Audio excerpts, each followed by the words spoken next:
Classification of elements.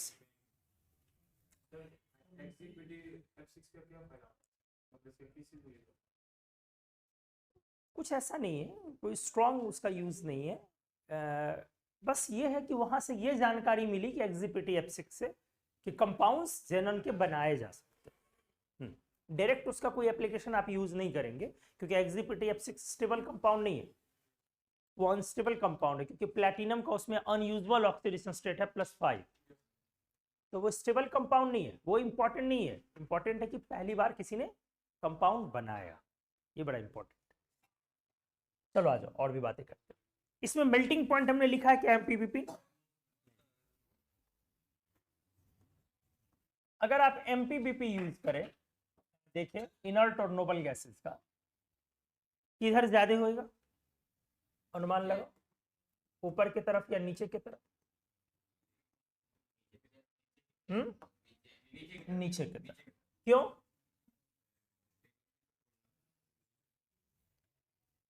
क्योंकि नीचे जाने पर मोलर मास बढ़ने से इंटरमॉलिक्यूलर फोर्स स्ट्रांग होते चले जाएगा, वेंडरवाल फोर्स बोलते हैं। तो नीचे जाने पर molar mass increases which strengthens intermolecular, हालांकि ये मॉलिक्यूल नहीं है लेकिन फिर भी फोर्स को इंटरमॉलिक्यूलर ही बोला जाता, या वेंडरवाल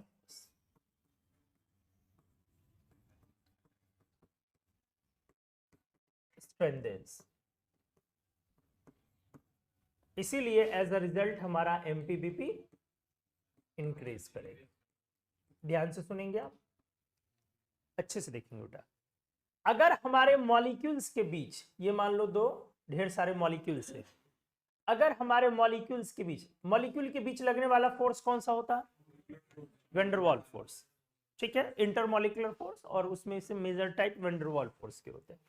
तो बेटा मान ले कि आपने लगाया यहाँ पे डेल्टा प्लस और एक छोर पे दूसरे मॉलिक्यूल पे, तो यही वाला फोर्स अपना क्या है? इंटरमॉलिक्यूलर या वेंडरवाल फोर्स।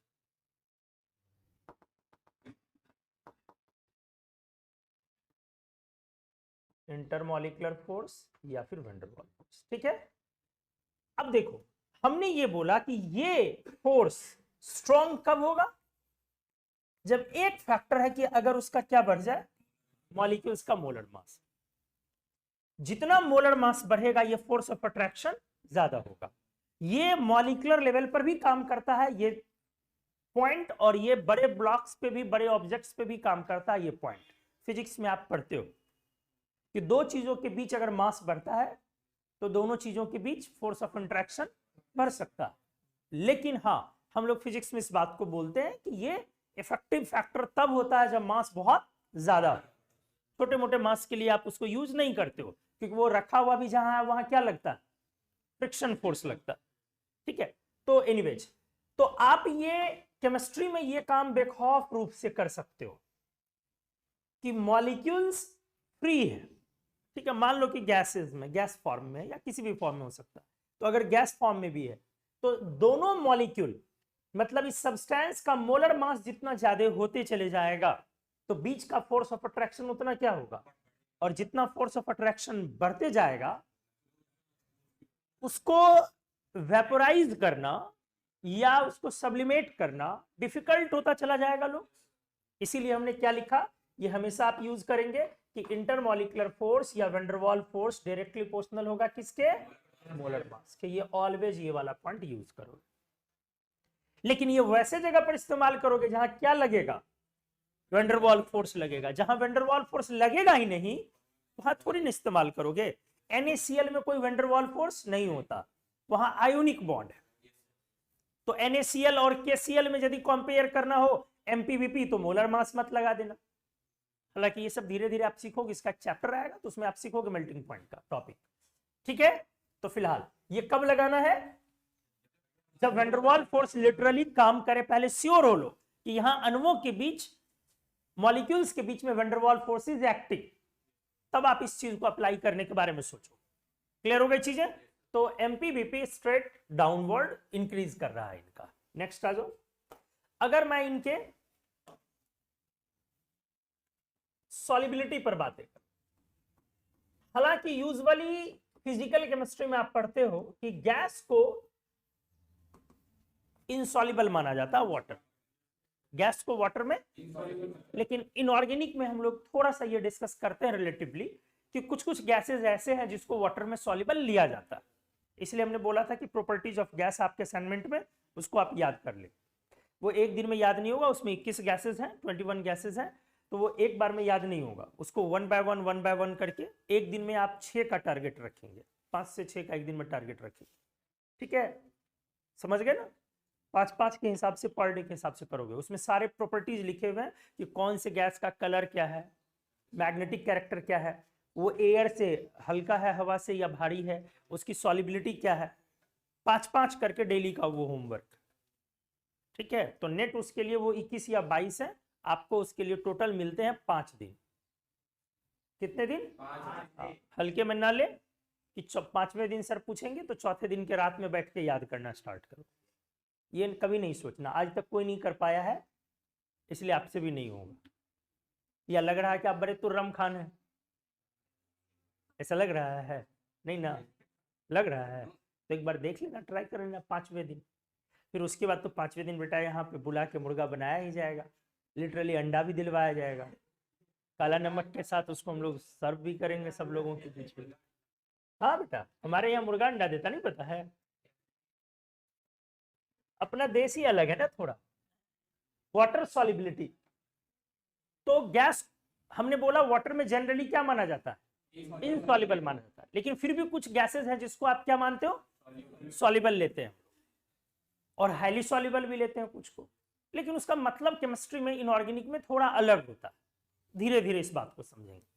फिलहाल यूजुअली हम लोग मानते हैं कि गैस को अगर किसी वाटर चैम्बर से आप पास करें तो जितने अमाउंट में आपने गैस डाला थियोरेटिकली उतने अमाउंट में बाहर आ जाए, ये इनसॉल्युबल होने का मतलब हुआ। लेकिन अगर गैस आपने जितने अमाउंट में डाला अगर निकलने वाला अमाउंट कम है तो इसका मतलब कुछ ना कुछ गैस क्या हुआ? डिसॉल्व हुआ, ठीक है।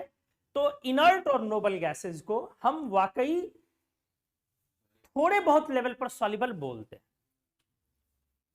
और अब ये भी सोचो थोड़े बहुत लेवल पे सॉल्युबल एक्सेप्ट हीलियम, डिस्कस करते हैं अच्छे से। हीलियम को छोड़ के इनर्ट और नोबल गैसेस वाटर में लगभग सॉल्युबल है, स्प्रैंगली सॉल्युबल है, थोड़े बहुत सॉल्युबल है। ये बताओ कौन वाला ज्यादा सॉल्युबल होगा? ऊपर वाले गैसेस ज्यादा सॉल्युबल होंगे या नीचे वाले? प्रैक्टिकली सोचो, ऊपर और नीचे वाले में डिफरेंस क्या है? नीचे वाले का मोलर मास ज्यादा, तो नीचे वाला जिसका मोलर मास ज्यादा है वो वाटर के बीच, देखो काइनेटिक एनर्जी होगी, मॉलिक्यूल्स में काइनेटिक एनर्जी होगी, उसी काइनेटिक एनर्जी के थ्रू वो पास करेगा, ठीक है। लेकिन जब अगर मॉलिक्यूल कोई बड़ा है, ठीक है, उसका मास अगर ज्यादा है, तो डेफिनेटली जब वो वाटर को हटाता हुआ पास करना चाहेगा तो उसका वैंडरवाल फोर्स अट्रैक्शन ज्यादा होगा क्योंकि मोलर मास ज्यादा है, तो इंटरमॉलिक्यूलर फोर्स क्या होगा? वो ज्यादा उस पर ऑपरेट कर पाएगा, कौन? वाटर। इसीलिए उसको पूरा का पूरा बाहर नहीं निकलने दिया जाएगा, वो ग्रैब कर लिया जाएगा, लपेट लिया जाएगा, कबड्डी कबड्डी कबड्डी वाले टाइप का नहीं। तो जितना जो मोलर मास में क्या होगा बेटा? ज्यादा होगा, उसको ट्रैप करना वाटर के लिए उतना इजी होगा, तो सॉल्युबिलिटी उतनी ज्यादा होगी। तो आप क्या लिखोगे यहां पे? हीलियम, नियन, आर्गन, क्रिप्टन, जेनन, रेडॉन तक भी ले सकते हो। नीचे जाने पे फिर से मोलर मास बढ़ने से वाटर सॉल्युबिलिटी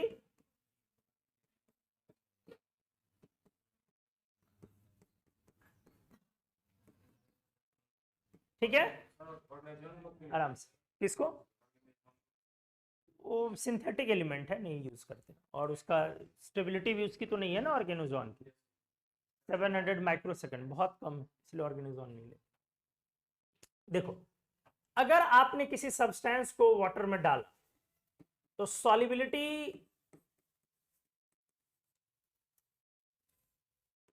कभी कभी हो सकता है ड्यू टू केमिकल रिएक्शन,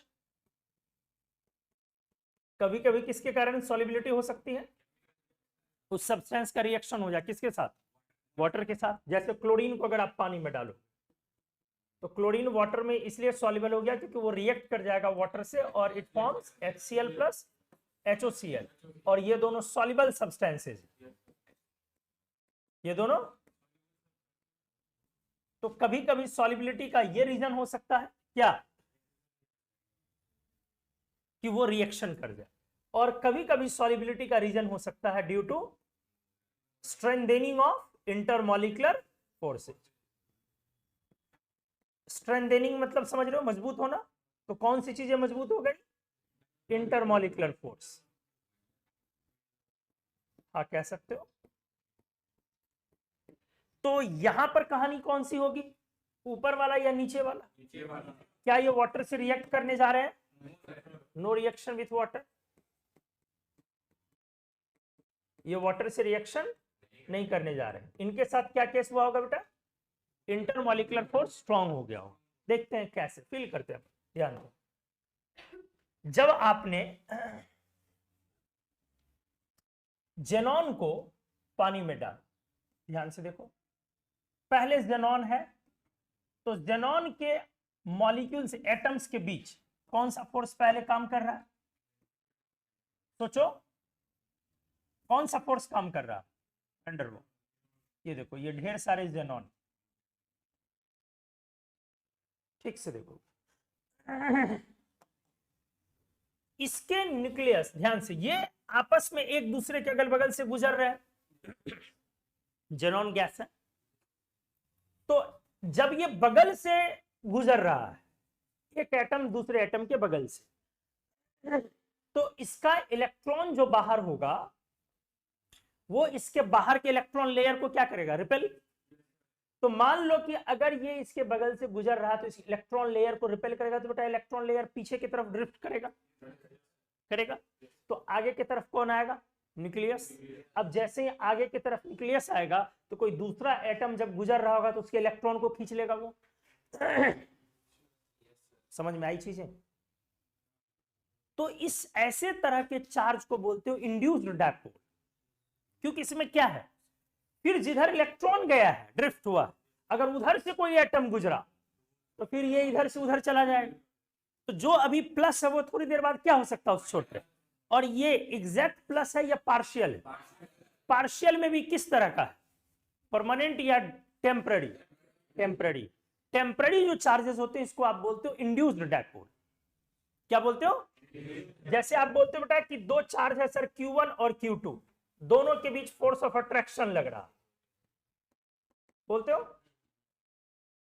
तो ये जो चार्जेस हैं ये या तो आयन हो सकते हैं, आयन समझ रहे हो ना, प्लस माइनस, या फिर दोस्त ये वाले चार्जेस डायपोल हो सकते हैं। क्या हो सकते हैं, ये डेल्टा प्लस से लिखा जाता है, या लेकिन ये परमानेंट चार्ज है, ये टेम्पररी नहीं है, ये भी परमानेंट चार्ज। कौन सा, डायपोल वाला, ये भी परमानेंट है। और तीसरा चार्ज है बेटा इंड्यूस्ड डायपोल, इसको भी आप डेल्टा प्लस या डेल्टा माइनस से ही लिखते हो, लेकिन ये वाला जो है वो टेम्पररी चार्ज।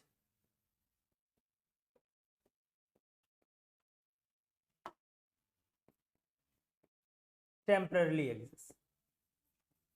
कैसे, आप कंघियों को बाल पे रगड़ते हो, उससे चार्ज डेवलप होता है, क्या परमानेंट है या टेम्पररी है, तो वो कौन सा चार्ज हुआ, इंड्यूस्ड डायपोल। तो तीनों चार्ज में सबसे अट्रैक्शन किसका ज्यादा होगा, ये पावर आयन का। उसके बाद हाँ, ये इंट्रैक्शन स्ट्रेंथ, आपको ये समझ में आ गई चीजें। और सबसे पुअरली कौन इंटरेक्ट करेगा, इंड्यूस्ड डायपोल, या इसको इंस्टैंटेनियस डायपोल भी कहा जाता है, आईडी शॉर्ट में लिखो आप, ध्यान दो। तो यहां पे चीजें क्या हो रही है, इलेक्ट्रॉन मान लो थोड़ी देर के लिए इधर की तरफ शिफ्ट कर रहा है,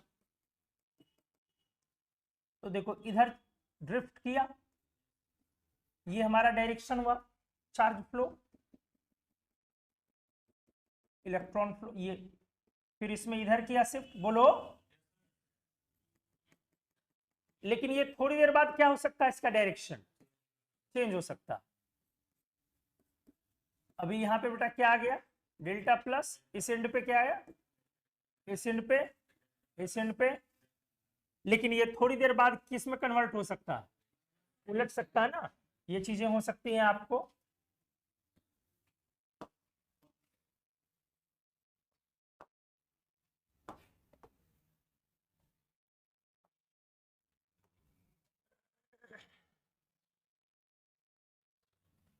अब इसको रिवर्स कर दूं,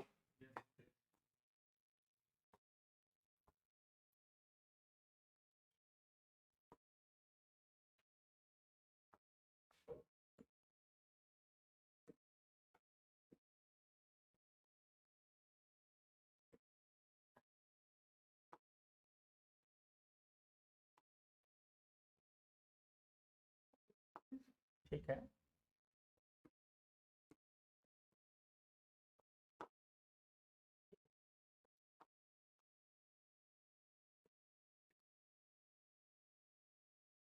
ठीक है, अब देखो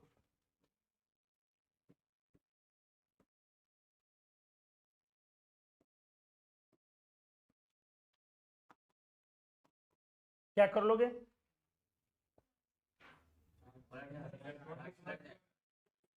बेकार, इतनी देर में तो बना लेते।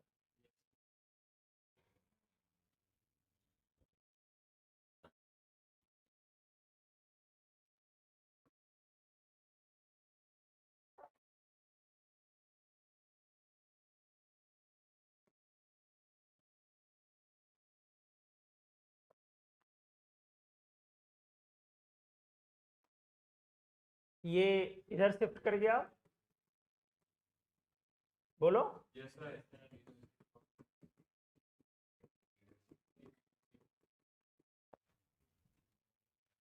अब ये इस डायरेक्शन में आ गया,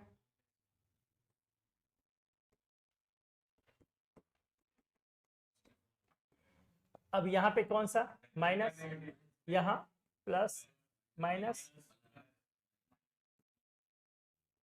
तो ये बीच का जो अट्रैक्शन है, फोर्स ऑफ अट्रैक्शन, यही कौन सा फोर्स है, ये जो चार्ज होता है वो परमानेंट है या टेम्पररी, इवन उसका नेचर भी चेंज हो रहा है, जबकि आप कोई भी आयन या डायपोल का नेचर चेंज होता हुआ कभी नहीं देखते हो। जो प्लस है वो हमेशा क्या रहेगा, प्लस ही रहेगा।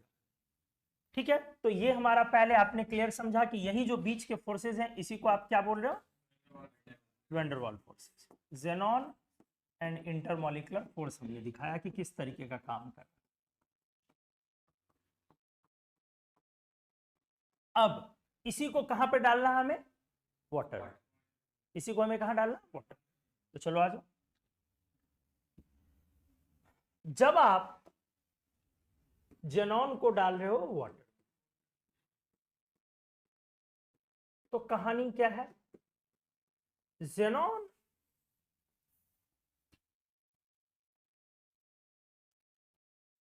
ठीक से, जेनॉन के पास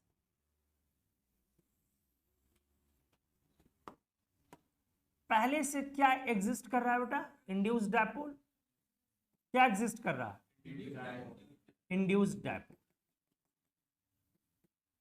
डेल्टा माइनस और डेल्टा। अब इसके चारों तरफ वाटर आ रहा, depends on size, her atom के साइज पर डिपेंड करेगा, मॉलिक्यूल के साइज पर, कि वो कितना वाटर वहां चारों तरफ उसको घेर सकता। तो जेनॉन के साइज के अकॉर्डिंग और चार्ज के इफेक्ट के अकॉर्डिंग एक जेनॉन को 6 वाटर मॉलिक्यूल तक घेरते हैं। कितने, डेल्टा प्लस है तो वाटर के पास भी 2 एंड है, एक पॉजिटिव और एक इलेक्ट्रोनेगेटिविटी की वजह से ना, तो ये वाला एंड क्या है बेटा, डेल्टा माइनस, और ये वाला क्या है, डेल्टा प्लस। तो एक जेनॉन के तरफ कितने वाटर मॉलिक्यूल जा रहे हैं, 6, डेल्टा माइनस डेल्टा प्लस। ये जो चार्ज है ये कौन सा चार्ज, डायपोल की इंड्यूस्ड डायपोल, डायपोल। कैसे, क्योंकि ये इलेक्ट्रोनेगेटिविटी की वजह से, ये इसके मॉलिक्यूल के बीच है, बॉन्ड्स के बीच है, तो ये डायपोल है, जबकि यहां वाली जो चीजें हैं वो क्या है बेटा, ये वाली दोस्त इंड्यूस्ड डायपोल। तो जेनॉन को वाटर ने सराउंड किया, बाइंड किया अपने डायपोल फोर्स से, मतलब डायपोल इफेक्ट से, और इधर इसका कौन सा आएगा, एच ना, डेल्टा प्लस, बोलो,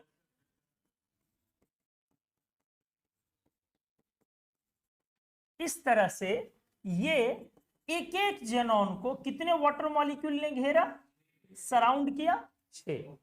ये डॉट जो है वो एक्चुअली इंटरेक्शन को दिखाता। तो जब भी आप केमिस्ट्री में दो मॉलिक्यूल के बीच क्या लगाते हो, डॉट, तो इसका मतलब क्या होता है, वो इंटरेक्शन को दिखाता।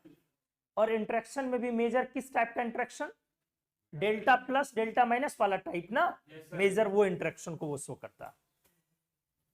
तो इसको जेनॉन इंटू 6s2 मत पढ़ना बे, पाप लगेगा, नरक में जाओगे और गर्म तेल में फ्राई किए जाओगे। इंटू नहीं पढ़ना, जेनॉन डॉट 6s2 या xenon is interacted by H2, तो ज्यादा अच्छा जेनॉन डॉट 6s2।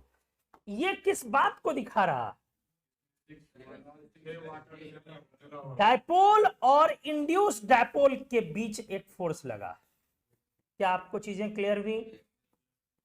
डायपोल किसके पास है, वाटर के पास, और इंड्यूस डायपोल किसके पास है। अब इस नए चीज को आप बोलते हो हाइड्रेट फॉर्मेशन। किस चीज का फॉर्मेशन हो गया, हाइड्रेट बोलते हो, हाइड्रेट फॉर्मेशन। इस नई चीज का नाम हो गया हाइड्रेट, या क्लैदरेट भी बोलते हैं। तो क्लैदरेट सारे सॉल्वेंट के लिए इस्तेमाल करते हैं आप, यदि इसकी जगह फेनॉल ले लोगे तो भी क्लैदरेट बनेगा, लेकिन हाइड्रेट सिर्फ वाटर के लिए इस्तेमाल होता है। तो इनर्ट या नोबल गैसेज की जो सॉलिबिलिटी है वाटर में, वो क्यों है, क्योंकि जब वो वाटर में जाता है तो वो एक नया हाइड्रेट बनाता है, और वो जो हाइड्रेट होता है उसका फॉर्मेशन किस फोर्स के कारण होता है, डायपोल आईडी फोर्स के कारण। ठीक है, तो दैट इज आप लिखेंगे solubility of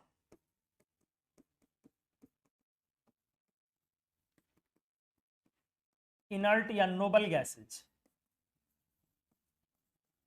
is due to, बोलो, हाइड्रेट फॉर्मेशन ना, हाइड्रेट फॉर्मेशन,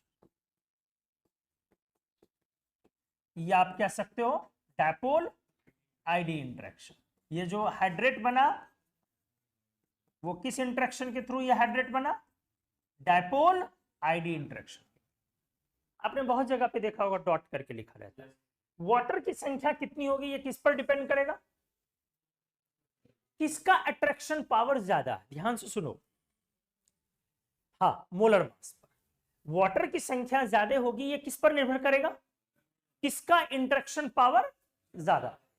ये सिर्फ इस पर निर्भर नहीं करेगा कि किसका, जैसे आपके दिमाग में आया होगा कि सर जिसका साइज बड़ा हो वहां चारों तरफ ज्यादा वाटर आएगा, लेकिन साइज बड़ा होने से चार्ज डेंसिटी कम भी होती है, ये भी एक नुकसान है। साइज बड़े होने से अगर वाटर चारों तरफ ज्यादा आएंगे तो एक फायदा ये है, लेकिन एक नुकसान क्या है, ये भी है कि चार्ज कम हो जाता है उस पर। तो अट्रैक्शन तो इंपॉर्टेंट है ना बेटा, सिर्फ ये इंपॉर्टेंट नहीं है कि कितना बड़ा है। अंडे पर आप नमक डालते जाओ, नमक डालते जाओ, क्या हो जाएगा, सारा फिसलते जाएगा। क्या वो अट्रैक्ट करेगा, बांध पाएगा, रख पाएगा, नहीं। लेकिन अगर उतना ही सरफेस एरिया का आप एक रेक्टेंगल बना लोगे, उस पर नमक डालोगे तो रहेगा या नहीं रहेगा, रहेगा। तो पॉइंट क्या है, ये इस पर भी निर्भर करता है कि हमारा शेप कैसा है, ये इस पर भी निर्भर करता है कि दोनों के बीच का अट्रैक्शन है या नहीं है। ठीक है, क्योंकि साइज जब बड़ा होगा तो आपको लग रहा है कि जब भी साइज, जैसे अगर मैं बोलूं कोई भी, ये बड़ा कॉमन कंफ्यूजन का क्वेश्चन है कि कहां पर वाटर मॉलिक्यूल की संख्या ज्यादा होगी। जैसे फॉर एन एग्जांपल मैं ऐसे समझा रहा हूं, मैग्नीशियम आयन Mg पर 2+, उसको आपने पानी में डाल दिया, ठीक है, और Ba पर 2+, बैरियम आयन, उसको भी आपने पानी में डाला। तो मैग्नीशियम पर भी दोस्त क्या है, चार्ज है, और बैरियम पे भी क्या है, और आयन है। तो आप पानी में डालोगे तो उसका अट्रैक्शन होगा, कौन सा टाइप का अट्रैक्शन होगा, आयन इंड्यूस डायपोल या आयन डायपोल, आयन डायपोल। क्यों, वाटर के पास क्या है, डायपोल है। तो वहां भी Mg2+ के साथ डॉट XH2O कुछ ना कुछ H2O लिखा जाएगा। तो कितने H2O आएंगे, ज्यादा या कम बोलो, Mg2+ के पास ज्यादा आएंगे या Ba2+ के पास ज्यादा? तो सोचने से लगता है बैरियम नीचे है, बड़ा है, तो बैरियम 2+ के पास ज्यादा वाटर आएंगे, लेकिन गलत है। किसके पास ज्यादा आएगा? Mg2+ के कारण चार्ज इक्वल है और Mg2+ का साइज छोटा है, तो चार्ज की डेंसिटी, और जब चार्ज की डेंसिटी ज्यादा होगी तो force of attraction directly proportional होता है magnitude of charge. Force directly proportional होता है Q1 Q2 by 4πε0, लिखते हो ना कुछ कुछ R⁴ R² वगैरह, जो कुछ भी लिखते हो। समझ में आई चीजें? तो ये सिर्फ इस पर, ये दिमाग में एक चीज रखनी, ये बड़ा बेहतरीन कॉन्सेप्ट है कि हर बार जो ये इंटरेक्शन वाटर की संख्या होती है, वो ऐसे नहीं करना है कि साइज बड़ा हुआ तो क्या कर दिया, ज्यादा कर दिया। ये उससे ज्यादा किस पर डिपेंड करता? फोर्स ऑफ अट्रैक्शन कौन ज्यादा लगा रहा। तो हीलियम से लेके जेनॉन में कोई आयन तो है नहीं, इसलिए यहां जो फोर्स बनेगा वो किसकी वजह से बनेगा? मोलर मास के कारण। मैग्नीशियम से बैरियम में मोलर मास के कारण नहीं बनेगा, Mg2+ से Ba2+ में वहां चार्ज अवेलेबल है, इसलिए वहां चार्ज डेंसिटी पर बनेगा कि वाटर मॉलिक्यूल कहां ज्यादा आएगा। समझ में आ गई चीजें? लेकिन हीलियम से दोस्त जनन तक में कहां पर वाटर मॉलिक्यूल ज्यादा आएगा, ये किस बेसिस पर डिसाइड होगा? ये मोलर मास के बेसिस पर डिसाइड होगा, नीचे वाले का मोलर मास ज्यादा है। ठीक है, उठाइए भाई साहब को, तो बड़ी दिन बाद आए और फिर सो भी रहे। उठ जाइए उठ जाइए, आए फिर क्यों? सिर दर्द नहीं होता बेटा, वो सब बहाना होता। इतने दिन पे आ जाए और वो भी आराम से सो रहे हैं, बताइए। बैठे बैठे, कोई बात नहीं, बड़े बड़े देशों में छोटी छोटी बातें होते रहती है। हाँ तो चलो आ जाओ, समझ में आ गई चीजें? तो अब मैं लिखने वाला हूं, हाँ यहां पे देखो हमने क्या लिखा, मोलर मास बढ़ने से वाटर सॉल्युबिलिटी बढ़ा। क्यों? क्यों ऐसा हुआ कि वाटर सॉल्युबिलिटी मोलर मास बढ़ने से बढ़ा? H डायपोल आईडी इंटरेक्शन क्या होते जा रहा है? स्ट्रॉन्ग होते जा रहा है, स्ट्रेंथेंस।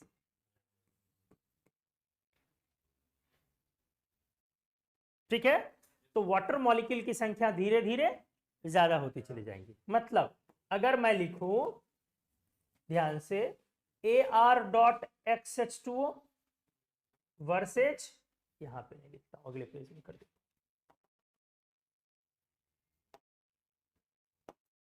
अगर मैं लिखूं Ar.X2O वर्सेज Xg.YH2O, बताइए दोस्त, x और y में कौन बड़ा होगा? y। क्लियर हो गई चीजें? क्योंकि यहां पर जो इंटरेक्शन स्ट्रेंथ है वो मोलर मास डिसाइड करेगा। H F interaction driven by molar mass. y अगर वहीं पे मैं दूं आपको Mg2+.XH2O वर्सेज Ba2+.YH2O, अब बताओ लोग,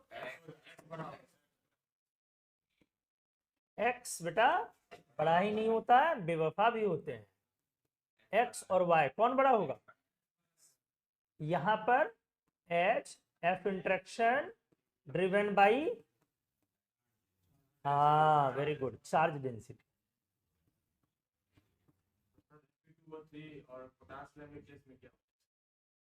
क्या?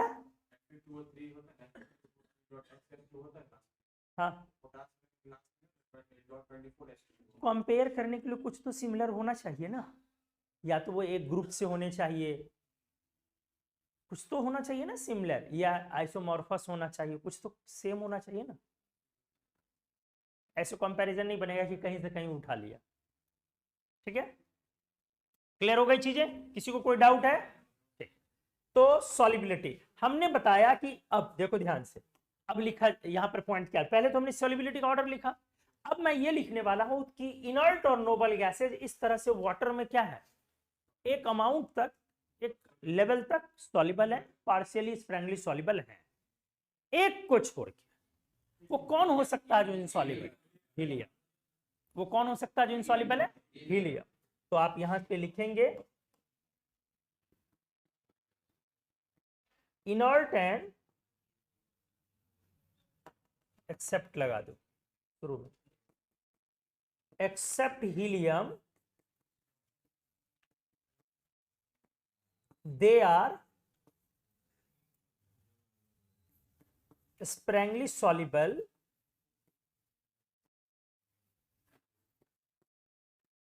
in water। ठीक है, जेनन आते आते ये दोनों धीरे धीरे इनकी सॉलिबिलिटी टू गुड एक्सटेंट,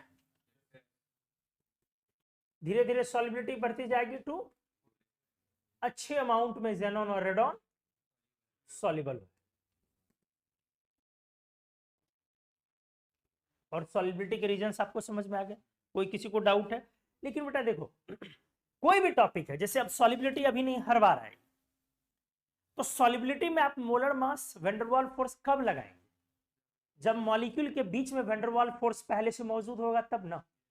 अब NaCl और KCl में कौन ज्यादा सॉल्युबल है, NaCl MgCl2 में कौन ज्यादा सॉल्युबल है, ये लगाने के लिए आप इसको कंपेयर करने के लिए van der Waals force strength नहीं लगाएंगे। क्यों? NaCl में वैन डर वाल्स फोर्स नहीं है, वो आयोनिक बॉन्ड। तो अब धीरे धीरे आपका केमिस्ट्री का आइडिया डेवलप होते जाएगा, ये आप सीखते चले जाएंगे। उसी तरीके से हमने MPBP में बोला कि MPBP में मोलर मास बढ़ने से MPBP बढ़ेगा, लेकिन क्या हर जगह हम मोलर मास लगाते रहे? नहीं लगा सकते हैं। वैसे जगह पर मोलर मास लगेगा जहां पर मॉलिक्यूल्स के बीच में कौन सा चीज एग्जिस्ट करे, वैन डर वाल्स फोर्स। क्या ये आप रातों रात जान जाएंगे कि कहां कहां एग्जिस्ट कर रहा? नहीं, धीरे धीरे धीरे धीरे आपका केमिकल एक्सपीरियंस बढ़ेगा। ठीक है, इसके लिए क्लासेस आपको रेगुलर करने होंगे, रेगुलर करोगे तो आते जाएगी चीजें। चलो, तो ये हमने डिस्कस किया सॉलिबिलिटी। हाँ, हीलियम के, हाँ बोलो। हाँ, आपका क्वेश्चन है कि सर हीलियम का क्या मोलर मास कम होने की वजह से वो इनसॉल्युबल है? आप अंदाजा लगाइए क्यों होगा इनसॉल्युबल।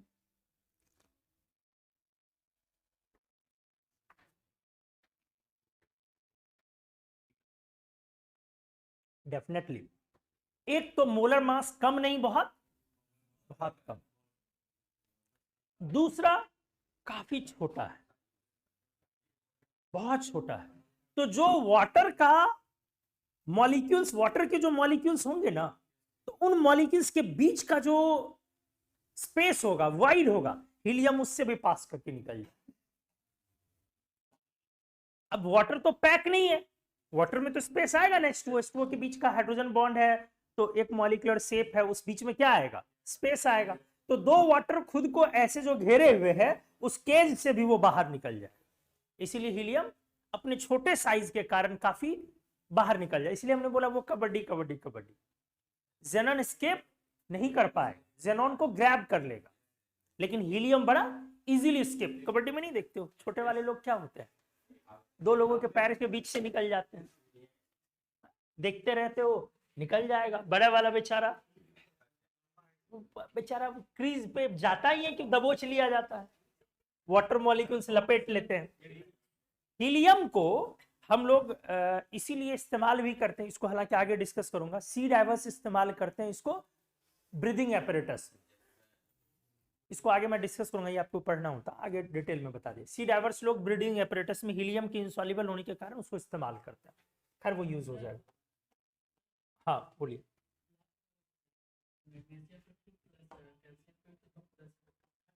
चार्ज डेंसिटी आप ये जानना चाह रहे हैं ना? चार्ज डेंसिटी mg क्या है? छोटा है, और ba क्या है? बड़ा है। तो जो इस पे चार्ज डेंसिटी होगा वो ज्यादा होगा या कम? ज्यादा हो जाएगा।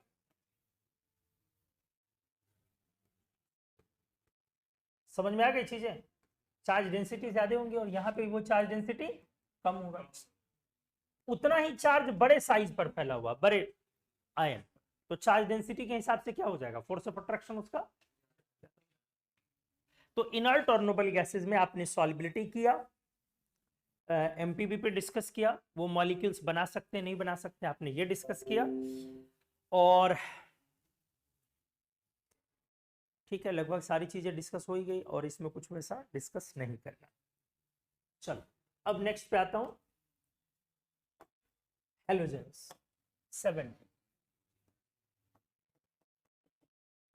Introduction to 17th group elements. X2 लिखते हो ना, बोलो डायटोमिक हेलोजेंस में ना डायटोमिक होते हैं पहले इनके मॉलिक्यूल्स, डायामैग्नेटिक होंगे, अंदाजा लगाओ। F2Cl2Br2I2 क्या होगा, डाया, इसमें अनपेयर्ड नहीं होगा। क्यों? F2 के लिए आप MOT लिखोगे, X2 टाइप का MOT लिखोगे ना, तो आप इसको एक्सप्लेन करो ये कैसे हुआ। F2 के लिए आप क्या लिखोगे, MOT तो sigma 1s2 sigma star 1s2 sigma 2s2 sigma star 2s2, उसके बाद पाई लिखोगे पहले कि सिग्मा सिग्मा, नाइट्रोजन तक हमने बोला था पहले पाई लिखना फिर सिग्मा, तो क्या लिखोगे यहाँ पे सिग्मा, तो सिग्मा 2pz 2, उसके बाद पाई 2px पाई 2py, फिर कितना 2 2 कितना हो गया दोस्त, 8 10 12 14 14, इसके बाद क्या लिखोगे पाई स्टार ना 2px और पाई स्टार 2py, तो 14 15 16 17 18 पूरा हो गया। तो लास्ट में जो आया आपके पास वो पेयर है कि अनपेयर्ड है, पेयर्ड, इसलिए फ्लोरीन हमारा क्या हुआ डाया। तो जैसे फ्लोरीन डाया है तो उसी तरीके से अगर आप आयोडीन आते जाओगे तो आयोडीन में भी लास्ट में क्या लिखाएगा पाई स्टार, बस सेल चेंज हो जाएगा, आपको लिखना नहीं है, लेकिन ये इंटेलेक्चुअलिटी की बात। अगर आपसे कभी पूछेगा कि I2 के लास्ट में कौन सा ऑर्बिटल भरा होगा तो दिमाग लगाना, वो आप लिख ही नहीं सकते क्योंकि आपको तो छोटा वाला लिखना हमने बताया था सेकंड पीरियड का, तो फिर इतने बड़े मॉलिक्यूल्स का कैसे निकलोगे। तो एक ही ग्रुप का है इसलिए क्या होगा पैटर्न सेम होएगा। तो लास्ट में वहां पे क्या गया पाई स्टार 2p, तो इसके लास्ट में क्या चला जाएगा pi star 5p, period number switch कर गया बस। तो इसलिए हमने लिखा ये डायटोमिक डायामैग्नेटिक, ध्यान से कलर्ड या कलरलेस, कलर्ड कलर्ड हेलोजेंस कैसे हैं, कलर्ड सब्सटेंसेज, और पॉइजनस, कलर्ड भी हैं, और आ जाओ यहां पे लिख रहा हूं मेंबर्स को, फ्लोरीन क्लोरीन आयोडीन, चलो बी ये हटा दे रहा हूं, FCl भी आ गई, यही हो गया, और 80 मतलब astatine, this is radioactive and unstable. Halogens इन चार को बोला जाता है, किनको, क्लोरीन ब्रोमीन आयोडीन, इन चारों को क्या बोला जाता है, स्टैटिन को हेलोजन में काउंट नहीं किया जाता, वो हेलोजन ग्रुप से है लेकिन वो हेलोजन नहीं है क्योंकि वो रेडियो एक्टिव है और मेटल वाइड है, इनसे बिल्कुल उनकी केमिस्ट्री क्या है डिफरेंट। हेलोजन का मतलब क्या होता है, what does it mean, salt form, salt form. क्या आपके टूथपेस्ट में नमक है, है तो सॉल्ट, ठीक है, तो आपके टूथपेस्ट में सॉल्ट है तो सॉल्ट फॉर्मिंग एलिमेंट्स, सबसे ज्यादा number of salts fluorine chlorine bromine iodine he form करते हैं, सबसे ज्यादा नंबर ऑफ सॉल्ट्स यही चार एलिमेंट्स बनाते हैं। सी वाटर जो सॉल्टी है आपका वो इन्हीं के सॉल्ट्स के कारण, बहुत ज्यादा अमाउंट में इनके सॉल्ट्स है। NaCl का आप टेस्ट जानते हैं, NaCl को जानते हैं, एक सॉल्ट है बहुत कॉमन और बहुत ज्यादा अमाउंट में पाया जाने वाला सॉल्ट है। तो सबसे ज्यादा number of salts fluorine chlorine bromine iodine बनाते हैं अलग अलग फॉर्म में, इसीलिए हम लोग इनको क्या बोलते हैं सॉल्ट फॉर्मिंग एलिमेंट्स, मतलब हेलोजन, हेलोजन का मतलब हुआ सॉल्ट फॉर्मिंग। चलो आ जाओ देखो, फ्लोरीन क्लोरीन ब्रोमीन आयोडीन। फिर से सारे प्रॉपर्टीज पर अपन डिस्कस करते हैं वन बाय वन। कलर पर पहले बातें की जाए। डायटोमिक होगा तो इसी तरह एग्जिस्ट करेगा ना नेचर में। फ्लोरीन का कलर होता है बेटा पेल येलो। पेल येलो किसका? फ्लोरीन का। क्लोरीन का कलर ग्रीनिश येलो, हल्का सा ग्रीन और मेजर येलो, या इस कलर को एप्पल ग्रीन भी लिखा जाता है। हाँ, सेब में थोड़ा सा ग्रीनिश कलर होता है, शेड होता है। मेजर वो येलो होता है लेकिन थोड़ा सा उसमें ग्रीनिश शेड होता है, जो हल्का सा लाइट ग्रीनिश शेड है उसी को बोला जाता है एप्पल ग्रीन, इसलिए बोला जाता है। इसका ये मतलब नहीं होता एप्पल ग्रीन और ग्रीन एप्पल में अंतर है बे। ग्रीन एप्पल वाला कलर नहीं, एप्पल ग्रीन बोला जा रहा, दोनों में डिफरेंस हुआ ना। ग्रीन एप्पल तो पूरा का पूरा क्या होगा? हरा हो गया। वो कलर नहीं है इसका, ये येलोनेस है, इसमें येलो है, ग्रीनिश हल्का सा शेड है। अगर एक कलर बोल रहा हूं तो फिर भी क्या बोलो? ग्रीन या येलो? ग्रीन क्या है, ज्यादा या कम? कम। बेटा देख नहीं रहे हो ISH लगा हुआ, इश थोड़ा सा चलो आ जाओ। ब्रोमीन का कलर रेडिश ब्राउन, ठीक है। ब्रोमीन का कलर रेडिश ब्राउन। अरे यार रेडिश में क्या होगा, कैसे हाँ रेडिश ब्राउन में मेजर क्या हुआ, रेड या ब्राउन? हाँ, इसमें भी लाल कलर हल्का है, तो अगर एक कलर बोल रहा हूं तो ब्राउन और आयोडीन वायलेट। अच्छा वो खाए हो, वो फ्रूट जो होता है क्या बोलते हैं, जामुन।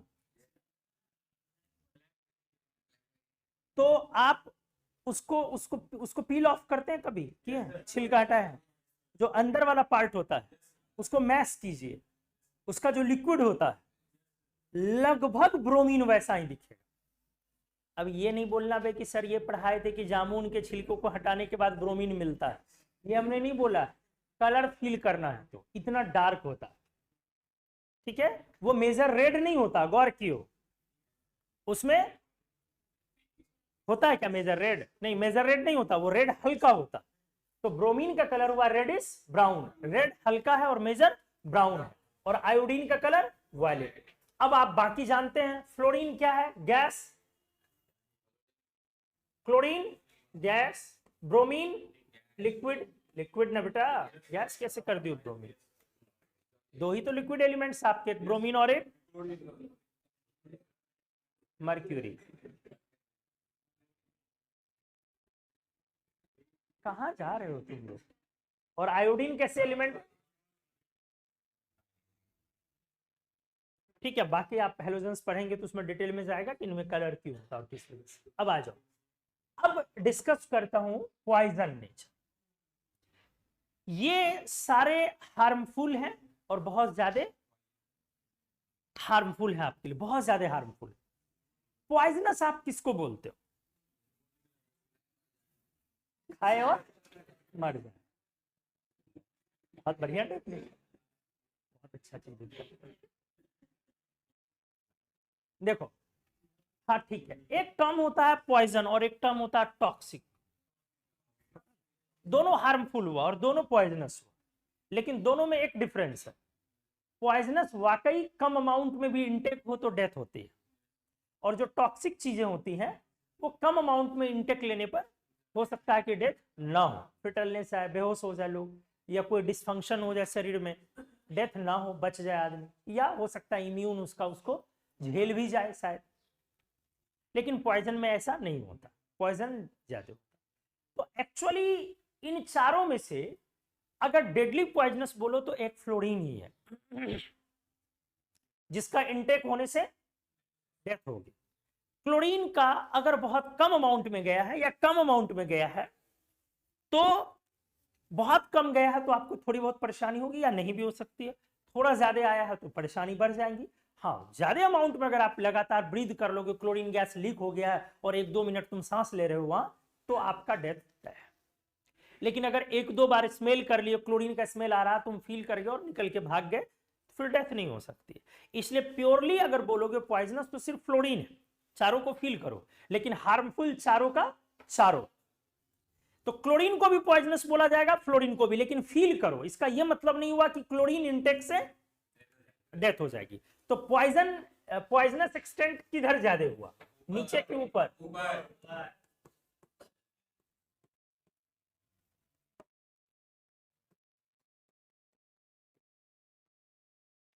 फ्लोरीन हल्का सा स्मेल अगर कर लिए, हल्का मतलब सेकंड भर के लिए, अगर फ्लोरीन का स्मेल आपके अंदर गया, फ्लोरीन इंटेक किए, नहीं सेकंड भर में नहीं मरोगे यार, सेकंड भर में नहीं मरोगे। हाँ, उसमें क्या होगा, आपका स्मेल सेंस चला जाएगा परमानेंट। स्मेल सेंस आपका समाप्त हो जाएगा। आप उसके बाद कोई चीज को स्मेल करेंगे तो सेंस नहीं कर पाएंगे कि क्या स्मेल कर रहे हैं, फिर रोज डे मनाने का कोई फायदा ही नहीं होगा, क्योंकि गुलाब में खुशबू ही नहीं आएगी।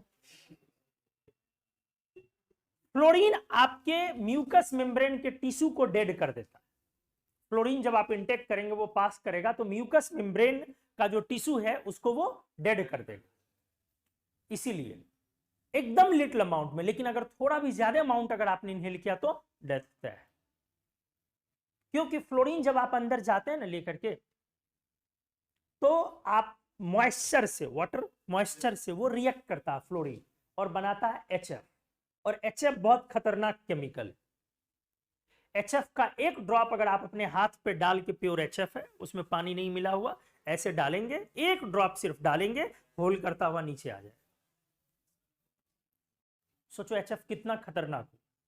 तो फ्लोरीन वाटर से रिएक्ट करके वही HF बनाता, इसीलिए आप उसको एक सेकंड के लिए भी इनहेल नहीं कर सकते।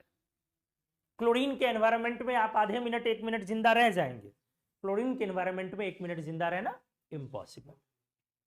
इसलिए हमने बोला कि पॉइजनस एक्सटेंट किधर ज्यादा है। हाँ, तो फ्लोरीन हमारा इसमें से क्या हो गया, डेडली पॉइजनस।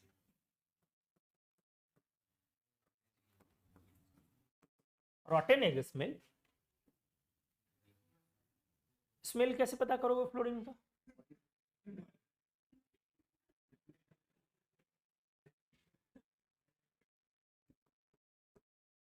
डेडली पॉइजनस क्या? तो हमने बोला ना बेटा, एक फ्रैक्शन ऑफ सेकंड भर के लिए स्मेल लोगों ने कभी तो फील किया ही होगा ना। पहली बार किसी ने लीक हुआ होगा, कुछ हुआ होगा, तो फील तो करेगा ही ना। और इसमें बहुत सारे लोगों के डेथ भी है फ्लोरीन के लीकेज में। यही वजह है फ्लोरीन इतना पॉइजनस है, वाटर की तरफ इतना रिएक्टिव है, रिएक्टिव बहुत ज्यादा है पानी की तरफ फ्लोरीन। ये सब रीजन है, इनऑर्गेनिक केमिस्ट्री के डेवलपमेंट का यही सब रीजन है। सब एलिमेंट ही अलग अलग है, सबके कारनामे अलग अलग है। तो कौन साइंटिस्ट अपना जाके जान गवाए? ऑर्गेनिक वाले सुखी हैं। त्वमेव माता च पिता त्वमेव, कार्बन एंड हाइड्रोजन, उसी में से एक मम्मी एक पापा है। तो नहीं, और इनऑर्गेनिक में आपका एलिमेंट भी तुरंत क्या, कौन पापा है? कार्बन। हाँ डेफिनेटली उसी पे लटके रहता है फ्लोरीन, कार्बन ही ना पापा हुए। हाइड्रोजन तो हो नहीं सकता है। देखते नहीं मम्मी को लटकी रहती है पापा में, जब जाओ तो 4 बात सुनाते रहेगी, हाँ कार्बन पापा हो, ठीक है। तो पापा को जाके बेटा बोलना नहीं कार्बन पापा, क्योंकि कार्बन का मतलब ब्लैक भी होता है, फिर बुरा मान जाएंगे पापा। तो हमने बोला कि हाँ, कौन सी चीजें बता रहे थे, डिस्कस कर रहे थे। हाँ, इनऑर्गेनिक केमिस्ट्री में वाकई इसके लेट डेवलपमेंट का रीजन क्या है? 2-3 रीजन है। समझो सब्जेक्ट को, कोई सब्जेक्ट क्यों लेट डेवलप हुआ। इनऑर्गेनिक के लेट डेवलपमेंट का बड़ा रीजन क्या है? सबसे पहले एलिमेंट्स का नेचर अलग होना, एलिमेंट की प्रॉपर्टी अलग होनी, बहुत सारे एलिमेंट्स का पॉइजनस होना। अब मान लो एक फ्लोरीन के लीकेज से अगर किसी की डेथ हो गई, फ्लोरीन हैंडल करते समय किसी का स्मेल चला गया, कोई केमिकल हैंडल करने के समय किसी की आंखें चली गई, किसी का फिंगर चला गया, डेवी उनकी एक उंगली चली गई थी। ये एक साइंटिस्ट है, फिजिकल में उनका लॉ भी पढ़ते हो आप, ड्यूलॉन्ग पेटिट लॉ आता, ड्यूलॉन्ग, उनकी एक आंखें परमानेंट चली गई NCl3 बनाने के दौरान, क्लोरीन का ही कंपाउंड है ना। तो NCl3 के एक्सपेरिमेंट के दौरान उनकी एक आंखें परमानेंट चली गई। डेवी, डेवी का नाम आप सुने, उनका एक फिंगर चला गया। उसी एक्सपेरिमेंट में फैराडे का भी नुकसान हुआ। मतलब बहुत सारे लोग, कुछ ना कुछ होते रहता है। तो इनऑर्गेनिक केमिस्ट्री के लेट डेवलपमेंट का एक रीजन ये, दूसरा रीजन एलिमेंट्स इतना ज्यादा कि उनकी प्रॉपर्टीज को कंट्रोल करना डिफिकल्ट, और तीसरा सबसे खतरनाक रीजन इनऑर्गेनिक के रिएक्शंस ज्यादातर आयोनिक होते हैं और ऑर्गेनिक के रिएक्शंस ज्यादातर मॉलिक्यूलर होते हैं। इनऑर्गेनिक के रिएक्शंस आयोनिक होते हैं और ऑर्गेनिक के रिएक्शंस मॉलिक्यूलर। ये क्या होता है? आयोनिक रिएक्शंस बेटा बहुत फास्ट होते हैं और इनऑर्गेनिक के मोस्टली रिएक्शंस आयोनिक होते हैं, और मॉलिक्यूलर रिएक्शंस स्लो होते हैं। उसमें रेट डिटरमाइनिंग स्टेप आता, आरडीएस निकाल सकते हो, बीच का इंटरमीडिएट पता चलेगा आपको। वो इतना स्लो होता है कि आप बीच के स्टेप और मैकेनिज्म पर काम कर सकते हैं। इनऑर्गेनिक के रिएक्शंस बहुत फास्ट होते हैं, आयोनिक होते हैं, बीच के मैकेनिज्म पर आप काम ही नहीं कर पाए। बहुत कम रिएक्शंस में बीच का मैकेनिज्म पता चलता है। तो इस वजह से इनऑर्गेनिक की स्टडी क्या हो गई? डिफिकल्ट हो गई, क्योंकि मैकेनिज्म एनालाइज करना क्या हो गया? डिफिकल्ट हो गया। तो इनऑर्गेनिक केमिस्ट्री के लेट डेवलपमेंट का ये बड़ा रीजन है कि उनके रिएक्शंस जो होते हैं वो क्या होते हैं? फास्ट होते हैं। और हाँ, और मोस्टली जो सब्सटेंसेस भी हैं इसके वो पॉइजनस नेचर के हैं। बहुत तरह के सब्सटेंस बनते चले जाते हैं। तो इनऑर्गेनिक बहुत ज्यादा लेट डेवलपमेंट हुआ, काफी। इनऑर्गेनिक का पहला नोबेल प्राइज भी कब आया? वर्नर साहब को कोऑर्डिनेशन कंपाउंड के लिए मिला सबसे पहला, तो काफी लेट मिला। चलो, फ्लोरीन को बनाने वाले साइंटिस्ट थे मॉइजन। फ्लोरीन आप समझो कि लेबोरेटरी में फ्लोरीन ये 1964 में प्रिपेयर किया गया, प्रिपेयर्ड बाय मॉइजन। मॉइजन साइंटिस्ट का नाम है। मॉइजन के द्वारा प्रिपेयर किया गया 1964 में, और वहीं पर क्लोरीन जो है वो ओल्डेस्ट नोन हैलोजन, ये बहुत पुराना नोन हैलोजन।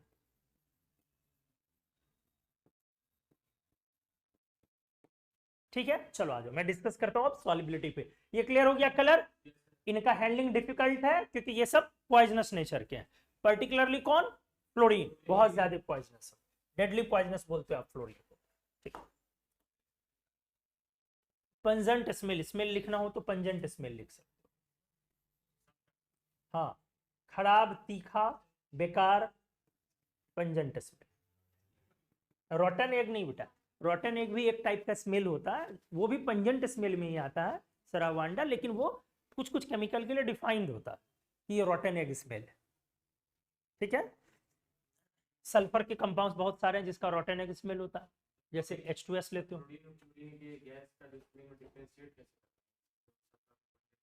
कलर से डिफरेंशिएट होगा, सॉलिबिलिटी से डिफरेंशिएट होगा, बहुत सारे नेचर हैं। फ्लोरीन और क्लोरीन को डिफरेंशिएट करना है तो सबसे पहले तो कलर से होगा। फ्लोरीन में बहुत हल्का कलर है, क्लोरीन में रिलेटिवली डेंस येलो है, तो सबसे पहले कलर से, उसके बाद वाटर सॉलिबिलिटी है, दोनों की अलग अलग है, ऐसे डिफाइन हो सकता है। फिर रिएक्शंस तो कॉमन है, फिजिकल प्रॉपर्टी था वो। अब आ जाओ, मैं बातें कर रहा हूं किसकी बेटा? वाटर सॉलिबिलिटी ना, ध्यान से। आयोडीन को छोड़ के मोर और लेस दे आर सॉल्युबल। किसको छोड़ के? आयोडीन को। सीखना होगा अच्छे से। एक्सेप्ट आयोडीन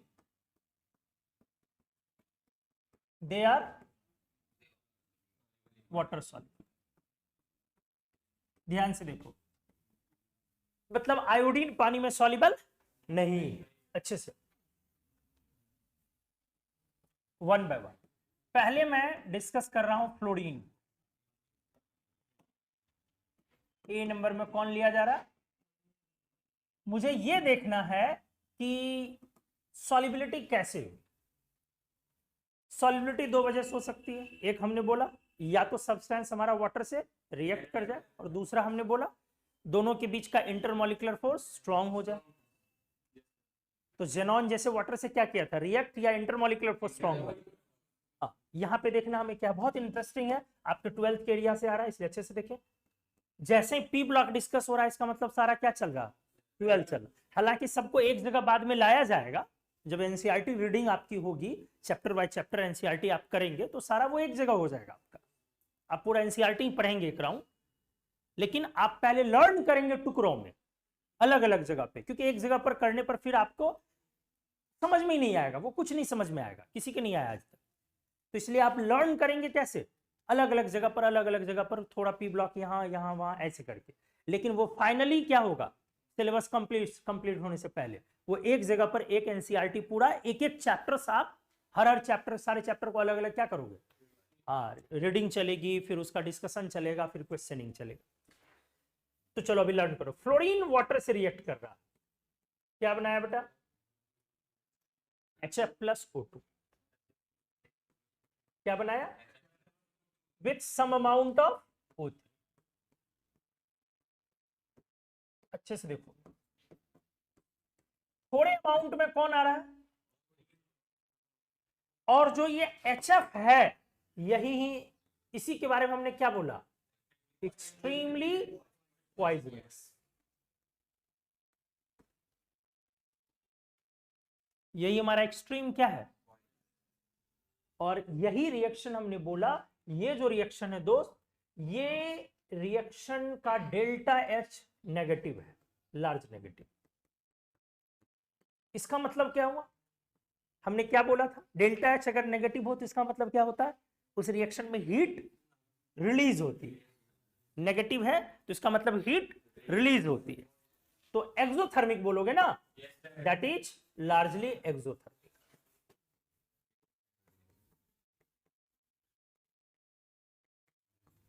इस तरह से फ्लोरीन रिएक्ट्स विथ वाटर, चूंकि डेल्टा H क्या है, लार्ज नेगेटिव, रिलीज होगी एनर्जी। तो एनर्जी जब किसी चीज में अचानक बॉम्ब फटता है तो क्या होता है, आप समझ रहे, डेल्टा H लार्ज नेगेटिव हुआ। तो fluorine reacts with water violently, समझ में आया, फ्लोरीन वाटर के साथ कैसे रिएक्ट करता है, वायलेंटली, समझ रहे हो, वायलेंट होना समझते हो ना। तो फ्लोरीन वाटर के साथ दोस्त वायलेंटली रिएक्ट करता है, ये नॉर्मल रिएक्शन नहीं है। अगर आप एटमॉस्फेयर में वाटर है, मॉइस्चर और फ्लोरीन गैस स्मेल भी करेंगे ना, सॉरी स्प्रे कर देंगे ना हल्का सा भी, आप मान लें अपने आप को सेफ करते हुए, तो आपको वो दिखेगा, जो हीट रिलीज हो रही है ना, वो दिखेगा आपको कि कैसे वो स्पार्क कर रहा है, वो आपको दिखेगा, पता चलेगा कि हीट रिलीज हो रही है यहाँ पर एनवायरमेंट में। तो फ्लोरीन वाटर से रिएक्ट करता है और HF बनाता है। HF एक्सट्रीमली पॉइजनस भी है और हाईली सॉल्युबल भी है, एक्सट्रीमली पॉइजनस भी है और हाईली। तो इस तरह से बताओ कि फ्लोरीन वाटर में क्या रहा, कम सॉल्युबल, ज्यादा सॉल्युबल या हाईली सॉल्युबल। क्लियर हो गई चीजें। ये पहला हमने डिस्कस किया, कौन सा, फ्लोरीन। क्या बनाया वाटर के साथ, कोल्ड वाटर या हॉट, कोल्ड। क्या इसको गर्म करने की जरूरत है, बिल्कुल नहीं। जो ऑलरेडी ऐसे एक्सप्लोजन क्रिएट कर देता हो, थोड़ा मोड़ा विग्रसली रिएक्ट करता हो, उसको आप हीट करने की हिम्मत भी नहीं जुटा सकते। ठीक है, हाँ छोटू बोलो।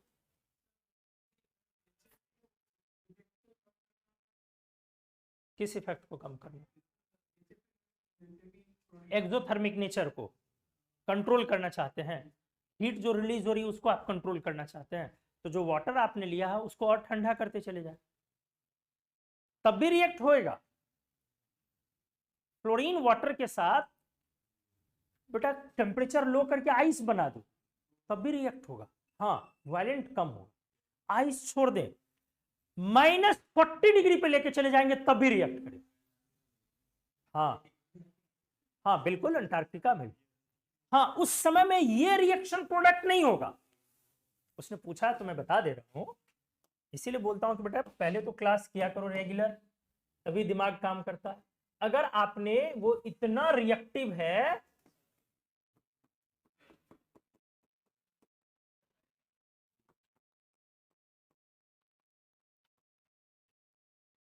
even at it reacts with water below -40°C। ये इतना ज्यादा रिएक्टिव। इस समय में फ्लोरीन जब टेम्परेचर -40 के नीचे जाएगा तो बहुत अजीबो गरीब कंपाउंड बनाता है। इसके लिए उनको आप थैंक यू बोले, क्योंकि आप पहली और आखिरी बार ये कंपाउंड सुन रहे हैं। आप दोबारा ये नहीं सुनेंगे। कौन सा कंपाउंड बनाए? HOF। HOF जैसे क्यों ये बहुत अजीब है? क्योंकि यूजुअली लोग कहते हैं HOF डज नॉट एग्जिस्ट। ध्यान से, HOF लोग ऐसा बोलते हैं। क्यों? क्योंकि लोगों को लगता है जैसे HOCl होता है बेटा, HOBr होता है, HOI होता है, इसमें हेलोजन का जो है वो +1 ऑक्सीडेशन स्टेट है। कितना है? +1। और क्या फ्लोरीन +1 दिखा सकता है? नहीं, फ्लोरीन का एक ही ऑक्सीडेशन स्टेट होता है, क्या? -1। बट फ्लोरीन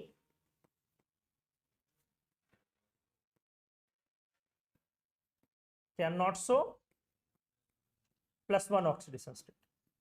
इसीलिए लोग ऐसा मानते हैं कि फ्लोरीन क्या नहीं बना सकता? HOF नहीं बना सकता। लेकिन ये लाइन सही है या गलत है? वो HOF बनाता है कितने के नीचे? -40 के नीचे। HF + O2 नहीं बनता, HF + HOF बनता। हालांकि HOF में फ्लोरीन -1 नहीं है, +1 नहीं है, -1 जी। ये -1 +1 नहीं है। यहाँ रेडॉक्स में डिस्कस कर दूंगा मैं, वैसे रेडॉक्स आएगा फिजिकल में, वहां डिस्कस कर दूंगा। और अगर आप HOF को रूम टेम्परेचर की तरफ लेके जाए, धीरे धीरे टेम्परेचर क्या करना है इसका? बढ़ाते जाना। मतलब -40 के ऊपर धीरे धीरे धीरे धीरे 0 की तरफ जाने लगे तो ये टूटने लगेगा और टूट के वापस किस में चला जाएगा? HF + O2। क्लियर हो गया? तो आप लेकिन वायलेंट नेचर को कंट्रोल कर सकते हैं टेम्परेचर को लो डाउन करके। एनीवेज, ये पहला रिएक्शन किसके साथ हुआ? फ्लोरीन के साथ। दूसरा रिएक्शन अपन किसके साथ करें? Chlorine bromine iodine. अगले क्लास में कर ले।